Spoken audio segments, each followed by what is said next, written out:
The Whispering Shadows.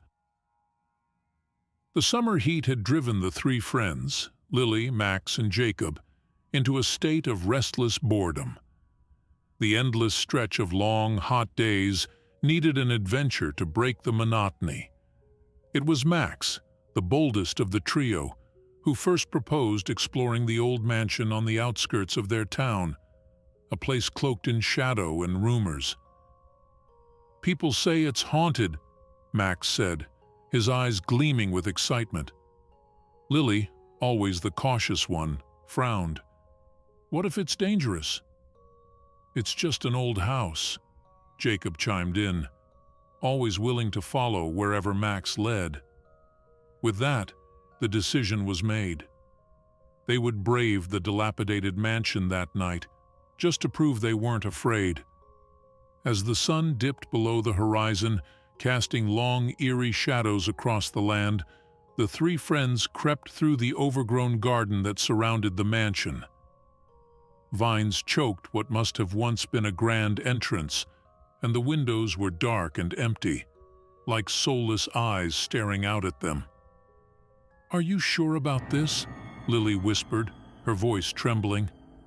"Absolutely," Max said, leading the way up the creaking front steps. The front door groaned open, revealing a cavernous foyer shrouded in darkness. The air inside was thick with dust and the scent of decay. The walls were adorned with faded, peeling wallpaper, and a grand staircase spiraled up into the shadows above. "We need to stick together," Jacob said, his voice quivering slightly. They huddled close as they moved deeper into the house, their footsteps echoing in the vast, empty rooms.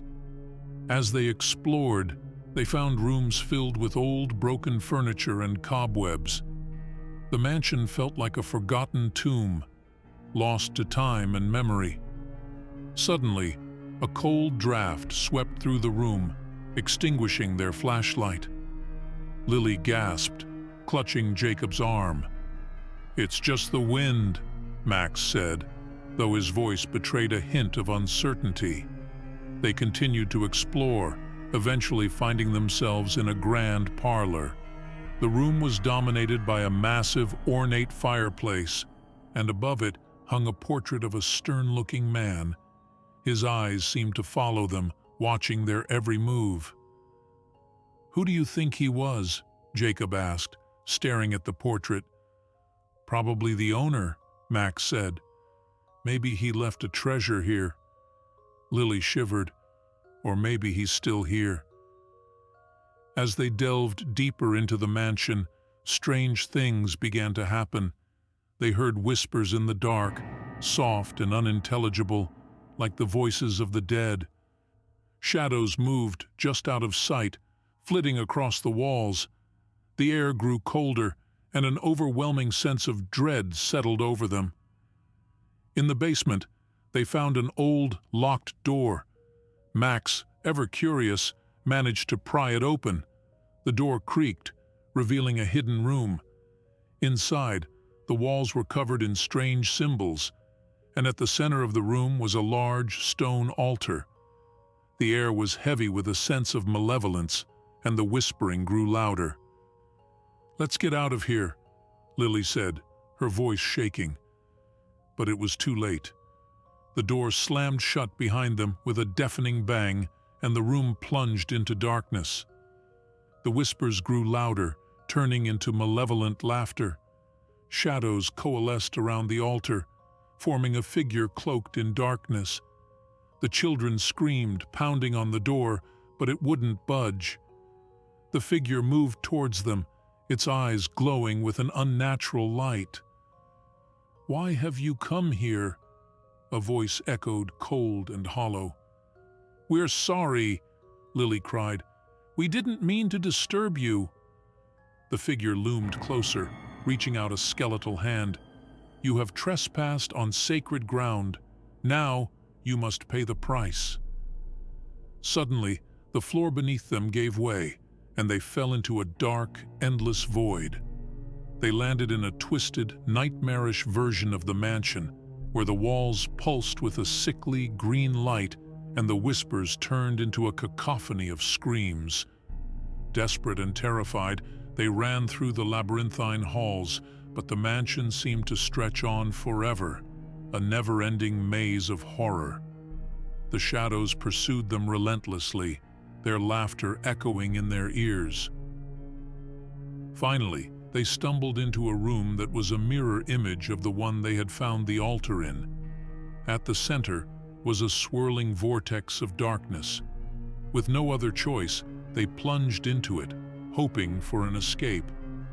They found themselves back in the foyer of the mansion, gasping for breath. The air was thick with silence, and the shadows had vanished. They stumbled out of the house, into the moonlit garden, and ran all the way back to town without looking back. The mansion loomed behind them, a silent sentinel of the horrors they had faced. They never spoke of that night again, and they never dared to return to the mansion. But they knew that the whispers would haunt them forever, a reminder of the dark secrets that lay hidden in the heart of the abandoned house. Shadows of the Forgotten Castle. The crumbling walls of Blackthorn Castle loomed against the twilight sky, a haunting silhouette perched on the edge of the cliff. Four friends, Alex, Jenna, Ethan, and Mia, dared each other to explore the abandoned castle, drawn by its dark history and chilling stories. "Are we really doing this?" Jenna asked, apprehensive as they pushed open the massive, creaking door. "Come on, it'll be fun," Alex said, leading the way. Ethan, ever the jokester, grinned, and Mia, the youngest, clung to Ethan's arm, eyes wide with a mix of fear and excitement.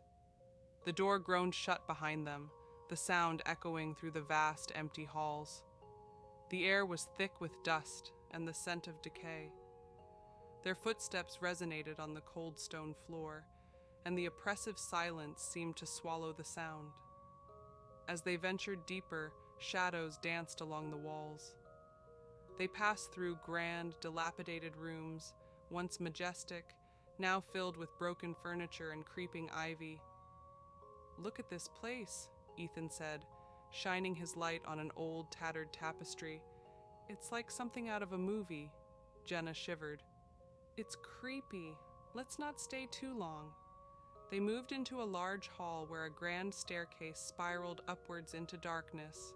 The walls were adorned with portraits of stern-looking men and women, their eyes seeming to follow the children as they moved. "Let's go upstairs," Alex said. "There's supposed to be a secret room up there." The others followed, their steps hesitant. The staircase creaked under their weight, each step sending echoes through the cavernous space. On the second floor, they found a corridor lined with doors. Most were locked or led to rooms filled with dust and cobwebs. At the end of the hall, they discovered a door slightly ajar. Pushing it open, they entered a dimly lit room. In the center was an old, rotting bed, and at the far end, a large, ornate mirror. The glass was clouded with age, but they could just make out their reflections. "Cool," Ethan said, stepping closer to the mirror. "This place is awesome." As they peered into the mirror, the room behind them seemed to shift. The air grew colder, and the light from their flashlights flickered and dimmed. "Did you see that?" Mia whispered, pointing at the mirror. "There's something moving." They all stared at their reflections, watching as dark shapes began to form behind them, twisting and writhing. A shadowy figure emerged, its features obscured by darkness. "Run!" Alex shouted, but the door slammed shut, trapping them inside. The figure in the mirror moved closer, reaching out with skeletal hands. The children screamed, pounding on the door, but it wouldn't budge. The shadows in the room grew thicker, closing in on them. The figure stepped out of the mirror, its hollow eyes gleaming with a malevolent light. "Why have you come here?" it hissed, its voice like the rustling of dead leaves. "We're sorry," Jenna cried, backing away.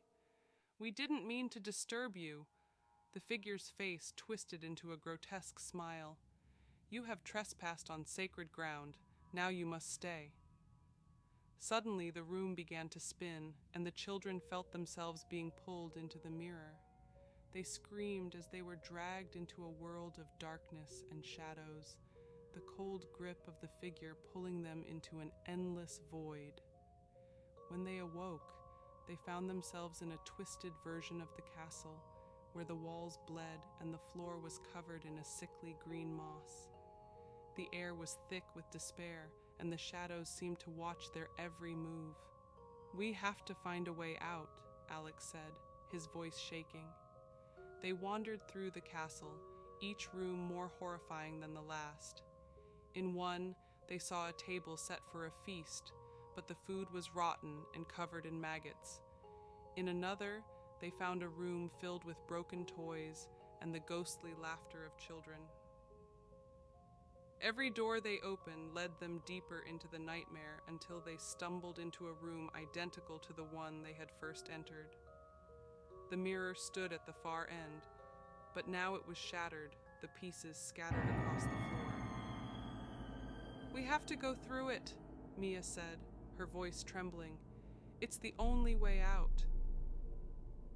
With no other choice, they stepped into the shattered mirror, feeling the cold grip of darkness pulling them through.